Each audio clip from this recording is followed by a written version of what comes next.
Bonjour et bienvenue sur l'espace dédié au site mécaniqueuniverselle.net, le site qui s'efforce de démontrer que l'humanité dans son ensemble évolue vers son ultime perfection. Cette perfection, c'est l'accession à la paix universelle, à la fraternité, au bonheur en somme. Nous construisons sans le savoir un paradis. Alors pour l'instant, on a même l'impression qu'on construit l'enfer, évidemment. Mais c'est qu'une impression. Parce que l'évolution de l'humanité est lente et passe par cette étape que nous vivons, par ces étapes que nous vivons, qui obligent à s'unifier à travers l'inconscient. Puisqu'on ne sait pas ce qu'on réalise, puisqu'on n'a pas encore pris conscience qu'on travaille tous à la même œuvre, eh bien on travaille, on la construit, cette perfection, à l'aide de notre inconscient. Alors, par le bien comme par le mal. C'est-à-dire qu'il y a des choses qui se font de façon qu'on peut appeler positive. Les rencontres internationales, voilà, tout ce qui va servir à unifier l'humanité de façon paisible, etc. Et puis, il y a des façons plus brutales.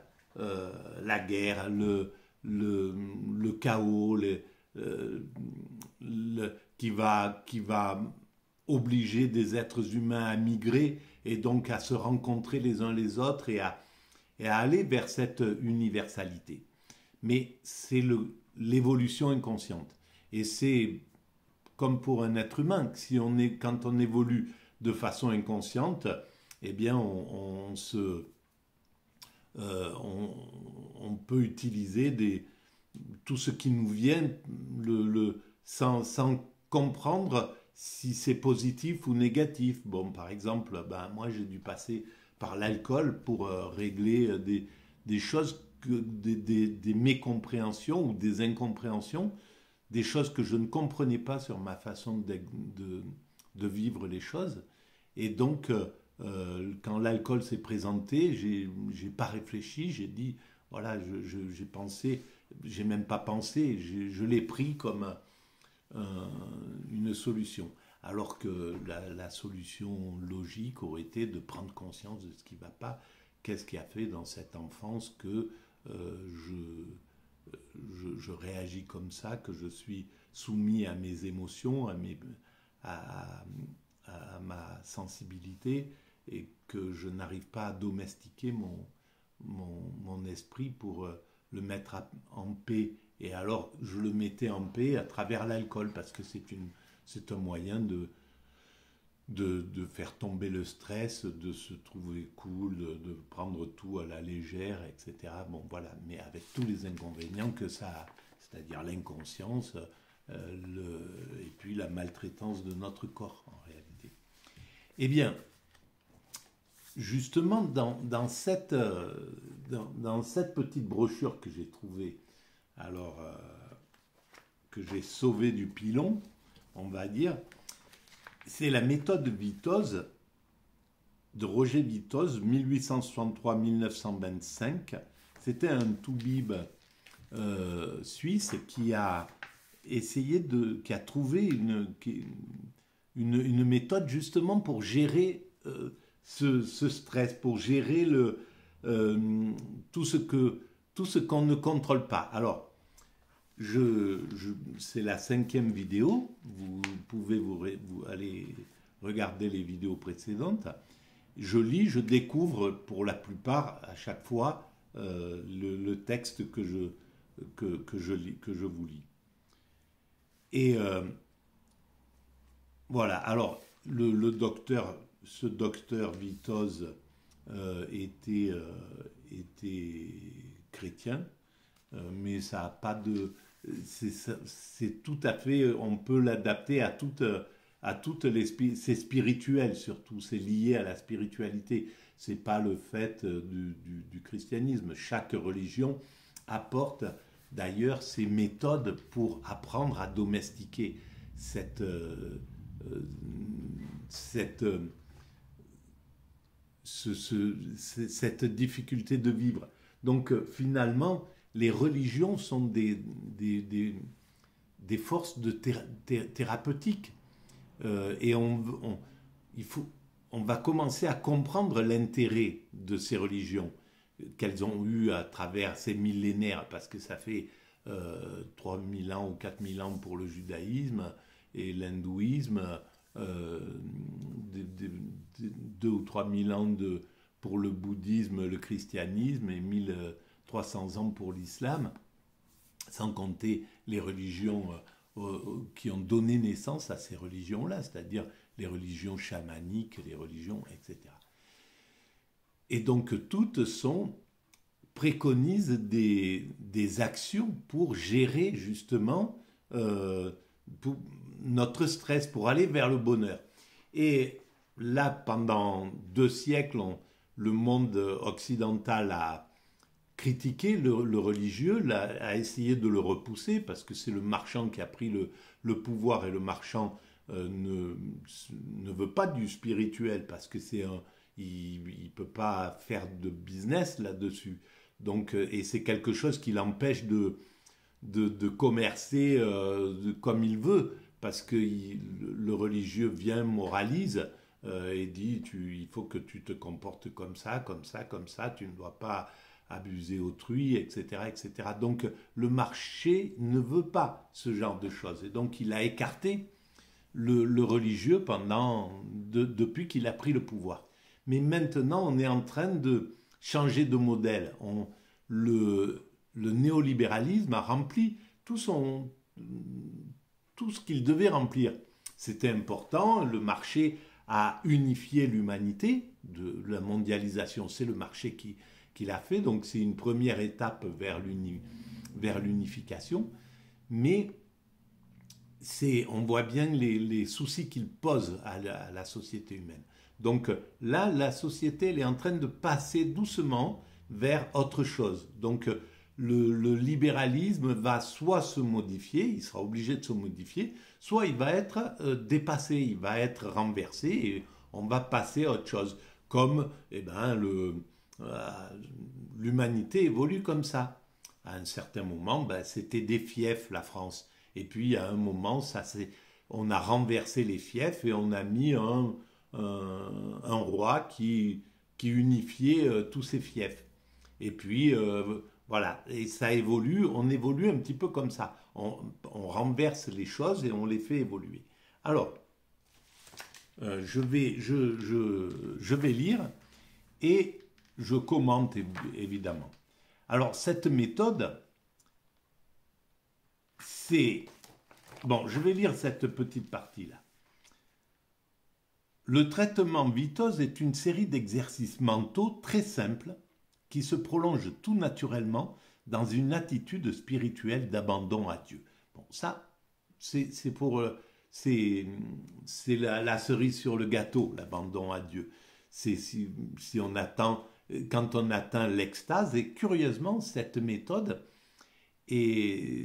permet, si on y réfléchit, d'atteindre l'extase. Parce que si on maîtrise entièrement nos pulsions, tout ce qui nous agite, et qu'on tombe dans un état de sérénité absolue, la sérénité absolue, c'est l'extase. C'est tout simple, hein, on arrive à ce degré-là. Donc, on est dans cette mécanique. Le subconscient, donc c'est quelqu'un qui analyse le travail de Roger Vitoz. Le subconscient, ou moi primitif, est la source élémentaire des impressions ou sensations et des idées. Donc ce subconscient qui est là,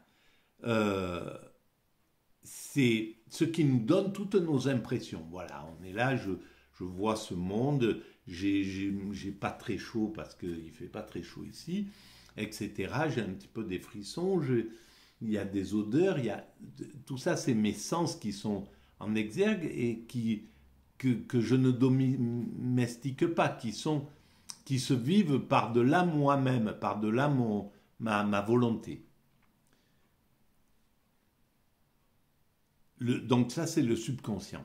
Le conscient, résultat de l'évolution du moi primitif, donc sur cette couche de subconscient, on s'est créé dans l'évolution de l'humanité, donc nos frères et sœurs qui nous ont précédés et qui ont développé le corps tel que nous le sommes, ce sont notre famille, c'est la famille humaine qui a fait ça et qui a travaillé à développer justement ce conscient, ce cortex, etc., qui vient par-dessus et pour justement gérer ce subconscient. Et c'est ce qui fait que l'être humain ne vit pas comme nous vivions lorsque nous étions des primates naturels. Nous ne sommes plus des primates naturels, nous sommes des primates encore, mais des primates culturels, et avec justement cette force qui fait que s'il y a un danger qui se présente, c'est pas la fuite qui va on va d'abord réfléchir, penser, regarder, savoir ce qui se passe, etc. Et puis on va pouvoir gérer cette chose-là. On va pouvoir gérer nos pulsions, notre désir si on voit un de nos congénères qui a quelque chose dans les mains, on ne va pas lui prendre. Et tout ça, c'est justement la nouveauté. Le primate naturel, il ne va pas s'embarrasser de ce genre de choses. Il va, si un plus faible a quelque chose, il va lui prendre, etc. Donc nous, on a construit par-dessus quelque chose qui permet de gérer ce subconscient. Et c'est le conscient. Donc, le conscient résultant de l'évolution du moi primitif est le siège de la raison, du jugement et de la volonté. La volonté, c'est très important dans sa méthode. Chez beaucoup, la relation est rompue. Donc, il n'y a pas cette relation. Ou elle est rompue, ou elle n'est pas construite. Il faudrait réfléchir là-dessus.